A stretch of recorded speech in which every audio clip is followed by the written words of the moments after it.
ఎందుకు ఆయన అంతలా ఐస్ పడుతున్నాడా? ఒకవేళ తినే దాంట్లో ఆటాడుతాడేమో.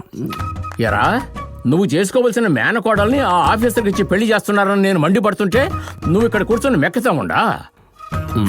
నేను బిర్యానీ తింటే నువ్వు చూడలేవుగా. ఒరే పిచ్చదవా, నీకు ప్రేమైన పిల్ల నీకు దూరం అయిపోతుందని చెప్తా ఉన్నాను, నువ్వు బిర్యానీ తింటుండా? అయితే ఏం చేయమంటావు?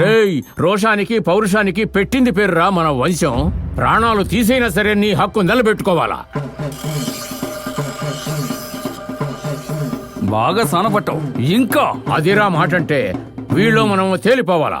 ఉత్త చేతులతో వెళ్ళకూడదురా, మనం పిల్లని తీసుకుని వెళ్ళాలా. పట్రా. ఈ రోజు ఇక్కడ ఎన్ని తలలు తెగిపడతాయో నాకే తెలీదు. మొదలు పెట్టారు. నీకెలా తెలుస్తుంది? నీకన్నీ 1 10గా 10 100గా తెలుస్తాయి కదా. ఇప్పుడు ఎందుకు ఇక్కడికి ఎంతమందిని రప్పించావు? ఎందుకు రప్పించానో మీకు తెలీదా? తెలియకపోతే చెప్తాను వినండి. దేశంలోనే కాదు, ఈ లోకంలోనే ఇటువంటి పంచాయతీ సమయంలోనే మేనమామ విలువేంటో తెలుస్తుంది. అటువంటి మేనమామ బంధానికి ఏ రోజైనా విలువిచ్చాడా ఈ పిల్ల వెదవా? కొట్టేస్తాడా ఏంటి? అలా విలువిచ్చుంటే నాకు పిల్లనివ్వనంటాడా ఏంటి? అడగలే.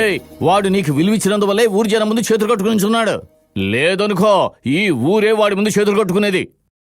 ఇలా చూడు, నువ్వు చెప్పినట్టు వినాల్సిన అవసరం ఇక్కడ ఎవ్వరికీ లేదు. తిన్నగా విషయానికి వస్తాను. నీకు పిల్లనివ్వనని ఆడండం లేదు. 2 ప్రశ్నలు అడిగాడు, నువ్వు సమాధానం చెప్పి పిల్లని తీసుకుంటే 2000 ప్రశ్నలకి సమాధానం చెప్తాడు. వాడు నా బిడ్డ, వాడు నా పులి బిడ్డ. ఏ ముసలే, వాడు పులి బిడ్డో పులిహారలో రాయో అడిగిన తర్వాత తెలుస్తుంది. నిన్ను చంపుతాను రా ముందు. యారా, ఎవ్వరూ లేకుండా అడిగితే ఎక్కడ నీ కాళ్ళు చేతులు ఎరగొట్టేస్తానన్న భయంతో ఊరు పంచాయతీలో అడుగుతున్నావు పిల్ల వెదవలో ఏడుస్తూ. మావయ్య అంటే భయం ఉండాలి. ఏమిటయ్యా వాడు అడిగిన ప్రశ్నలో? మొదటి ప్రశ్న, నువ్వెక్కడ పని చేస్తావు?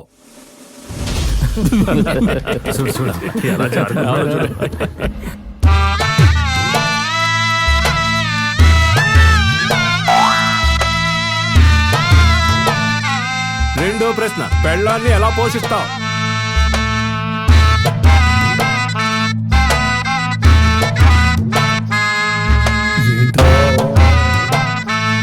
ఆ రెండింటికి నువ్వు సమాధానం చెప్తే ఆ పిల్లని ఇప్పుడే నీతో పంపిస్తాను అంటున్నాడు. దీనికి నువ్వేమంటావు? సమాధానం చెప్పు. పదనాన్న వెళ్దాం.